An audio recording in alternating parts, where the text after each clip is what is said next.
hitching. Probably the most important part of the video series. So you'll have a McHitch drop down 3.5 ton coupling and a tapered specialised pin to take that. Line that up with your car. Eventually, once you get used to your reversing camera, you'll know exactly where it sits and you'll be able to line it up perfect every time. Okay, so once you've got that hovering over the top there, come to your jockey wheel here, and we're just going to wind that down until it goes over the top back here. Okay, and you see how it's sort of sitting up there? We just want to give her a bit of a wobble so she drops down and sits flush. Then we'll wind this up here, and that is your first form of security to your tow tongue. We also, or your receiver, we also have a McHitch pin that goes in there as well, and lock that on there, and that is your secondary form of hitching onto it. So even if this did come off, that McHitch pin there is going to hold it onto your receiver. Down here is another pin there, so if you want to make it so it can't be stolen, you'll need to put another lockable pin in there. Okay guys? Alright, then come back to our jockey wheel. We'll wind this jockey wheel up like this until it releases from the ground. Right, as it's done there, then the blue handle, pull it out and rotate like so. And then once you've gone to that, I pull the wheel over like this, and then we'll wind it in and line this pin up with the hole there. And what that'll do is lock it in and stop it from rotating. I take it up that way, and that way it clears it if you are in an off-road situation. Now these jockey wheels are also adjustable up and down. Okay, so this handle here gets pulled out and you can adjust the height depending on the vehicle, depending on whether you're downhill or uphill. So from there, we need to secure our chains. Now, all suggestions say crossing over the chains is a better idea than not. So we cross over our chains and we make sure that this cable here, which is your emergency breakaway, okay, that needs to be connected to your car as well. So if your chains come off, your hitch comes off, this will engage the brakes, this will pull out of here, and that'll engage the brakes and stop your van from keeping going.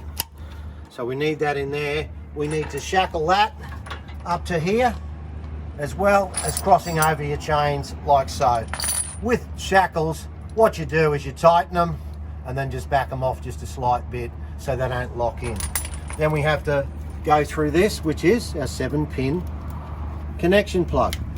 You'll have wired in your car a brake controller that'll be wired through this. Pretty simple. Okay, the knobs will go where the cap is, flip it over and plug it in. If you do have problems with connections, these things have a habit of closing up. Get a razor blade or a small blade screwdriver, spread them and then reconnect them. Most of the time, that'll solve your problems. Make sure your handbrake's off. Take that handbrake off. And then we're going to go around and do our checks, which will be our top latches. Then we're going to go underneath and we're going to look at our stabilizers and make sure they're locked in. Make sure you do your checks before you take off. Dash controls. We'll start from the right hand side. You've got a main switch and AC switch. These are RCDs, which are residential current devices, which you'd have in your house. They're in cases of power surge from your main connection, and they'll flick off. For your mains power to work, they must be in the 1 position, not the 0 position. If you've got an AC, that's the one for the AC, and that's for all your 240 volt power within your hybrid. Okay, you can use that with either your inverter or plug into mains. Right here we've got light power. Light power has a surge protector or a 60 amp surge protector, and that will cut off if you have over a 60 amp surge somewhere in your systems. As you can see, everything is just flicked off. Obviously you need that on for your system to be working. Right next to that you've got your isolator switch. So your isolator switch completely cuts off your battery, so you've got no draw from your battery whatsoever.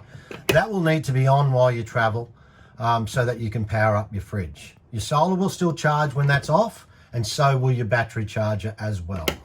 Okay, next to that you have your Anderson plug. Your Anderson plug also has a 60 amp cut-off switch, so if you get a large surge from your vehicle, that'll cut out as well. Okay, speaker's your speaker. All these here are resettable circuit breakers. You can see they're all labeled. If you have any electrical fault whatsoever, don't just press that one, just press them all. They all work on circuits. Okay, with these buttons here, your pump, that's your water pump.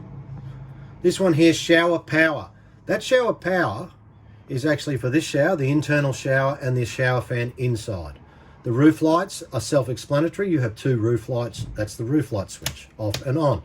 Your shower light is actually your external shower light. So that's the one on the outside where your hot and cold water outside shower is. Outside light, that's the 3 outside lights which are on the door side of your van. They're very bright. When you're cooking up a storm, you flick them on at night, you'll find them too bright, you'll switch them off. And light power. Light power is these switches here all round, okay? Your bed lights and also your fridge cavity.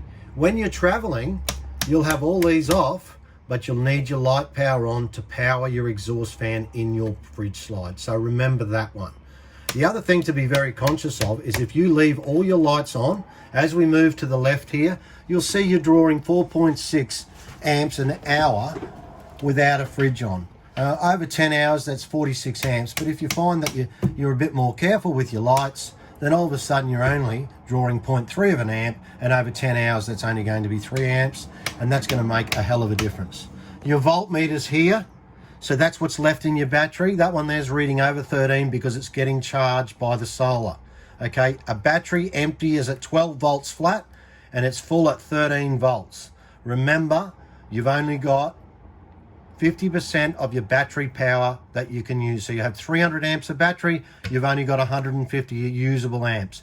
Once you get under 12 on this dash, you start damaging your battery. Okay, across here, the right-hand gauge is your grey water gauge. So when that's full, you need to empty it. The left-hand gauge is a combination of your 2 water tanks. Okay, in this case, it's a 13-footer. We're sitting on half. Just look at your dual tanks as one big tank. Okay, down here, self-explanatory. The light there is for the light behind the cupboard.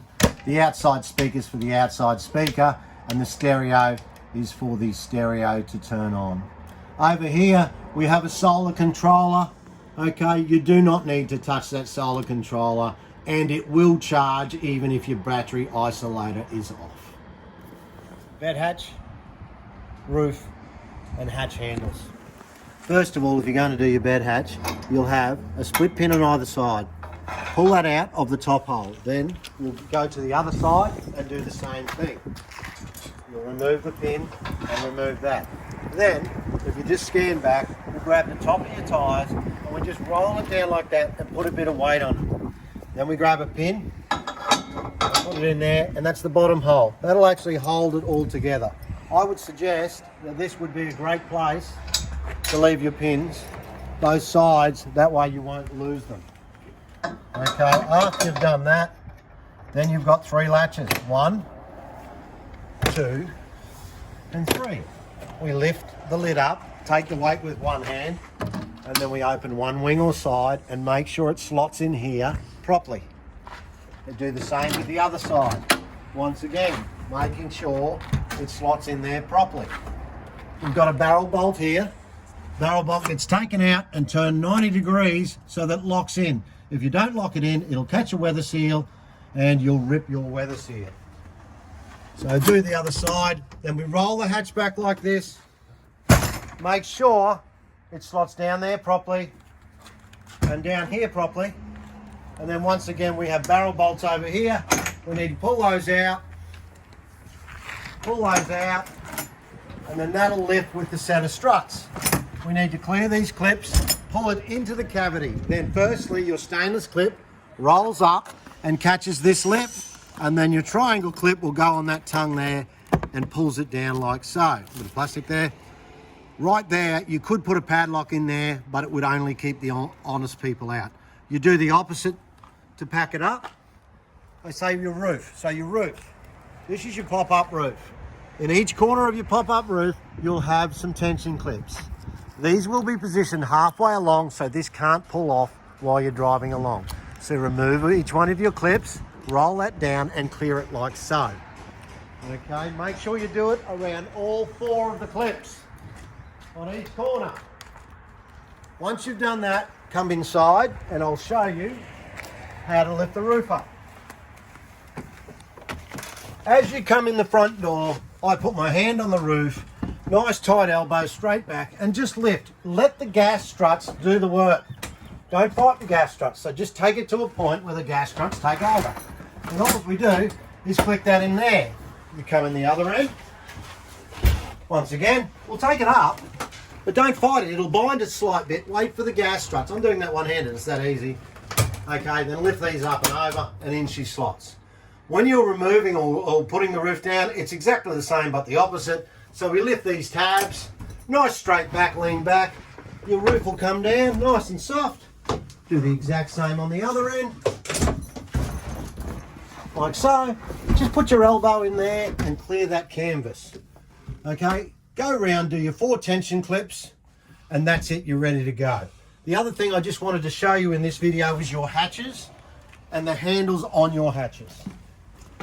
Just remember, when it comes to dust ingression and water ingression, if these handles are like that, then this lid will push against and it won't shut properly. You'll still be able to lock it, but it'll separate the seal. So make sure all your hatch handles are all folded over.